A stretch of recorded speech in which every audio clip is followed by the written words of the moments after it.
Никој не знаеше во тоа време како ќе изреагира општеството, како ќе изреагира околината.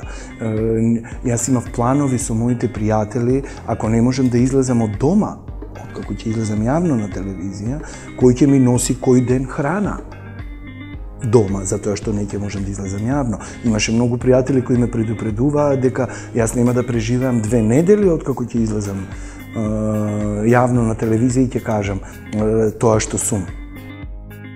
Секако дека доживеав и говор на омраза, секако дека имаше закани, секако дека имаше се и се што. Меѓутоа, огромниот дел од луѓето ме поддржаа.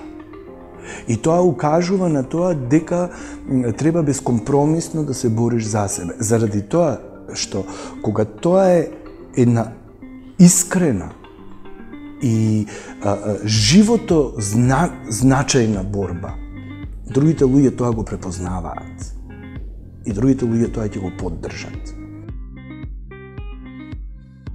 Едноставно оваа тема не постоеше. Освен ако имаше некаква вест како за Џорџ Мајкл или Елтон Џон, едноставно ЛГБТ луѓето никако не беа спомнувани во медиумите. Па дури и активисти во граѓански организации, например на конференции, не сакаа да седнат до мене, за да не бидат етикетирани. Ние се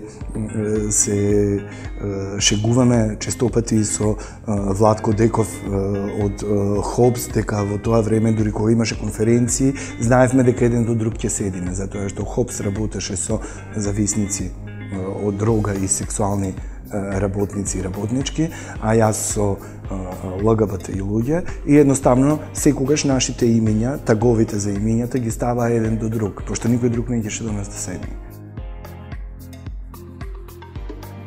Стратегијата беше дека првично ние ќе работиме со култура и уметност. Тогаш се склопија коцките и ние успеавме да го донесеме Волфганг Тилманс тука, и Press to Exit Project Space во тоа време една многу значајна галерија и, да речем, институција која ја поддржуваше современата уметност во Македонија. Фактички Волфганг Тилманс од Тейт Модерн во Лондон собра дел од изложбата и ја донесе во Скопје. И тоа не можеше никој да го пропушти, ниту медиум, ниту публика, ниту никој, затоа што беше многу големо име во уметност, особено во уметничката фотографија современа во тој период. И тоа беше неминовно дека беше на сите медиуми. Имаше преполно од публика, не само на отварањето, туку и после тоа. Имаш сите можни медиуми, имаш интервјуа со нив. И тоа фактички почна да дисеминира информации и со тоа да собира поддршка. Скопје, особено, од секогаш имало места каде што се собирале луѓе. И познато е од 70-тите, 80-тите, например, кај Саво, еден ноќен клуб кој тогаш функционирал и каде што се зборува дека ноќе се собирале доста луѓе. После тоа во 90-тите, 2000-тите, Why Not и не знам, имаше некои места каде што се собира, меѓутоа генерално најмногу се одеше на познанства преку пријатели и кругови, нели? Различни кругови на кои еден со друг, па јас со овој, со оној, и се сформираат кругови на луѓе кои се дружат меѓу себе, различни кругови, затоа што и самата ЛГБТ заедница е многу различна и разнолика внатре во себе. Ние не зборуваме за хомогена маса која, не знам, има само едно нешто, туку зборуваме напротив за обратно од хомогена маса. Многу heterogena masa, да ја потребам збор кој малку чудно ќе звучи во овој контекст.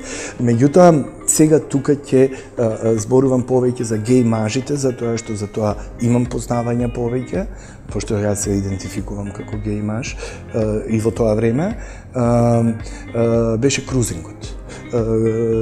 Каде биле крузинг местата или се уште се повеќето од нив се уште таму, луѓе одат, иако многу помалку, не би зборувал затоа што не би сакал да изложам луѓе на ризик или пак да се почувствуваат дека се откриени, затоа што откривањето треба да биде собствена одлука.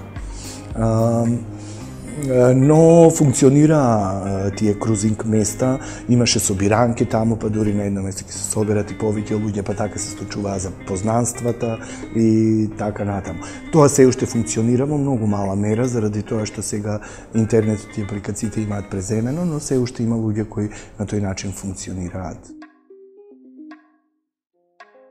Интимниот живот, приватниот и сексуалниот живот, што, како што викаат конзервативците, што сакате правите во спалната соба.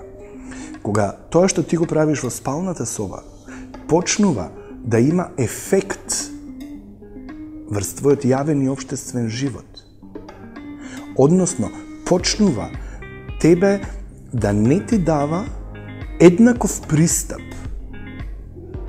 до бенефиции, права, образование, работа и така натаму, тогаш тоа престанува да биде интима и приватност. Тогаш тоа почнува да биде предмет на борба за еднаквост. Нема подобра и поголема работа од тоа да се аутираш и да кажеш кој си и што си. Тоа е како да симнеш планина од себе. Тоа е прв пат да зачекориш во светот оној кој си ти или која си ти. Ситуацијата е сосема променета и мислам дека тоа докажува дека стравот е безразложен. Да, има препреки. Да, многу е тешко, но ништо нема лесно во животот.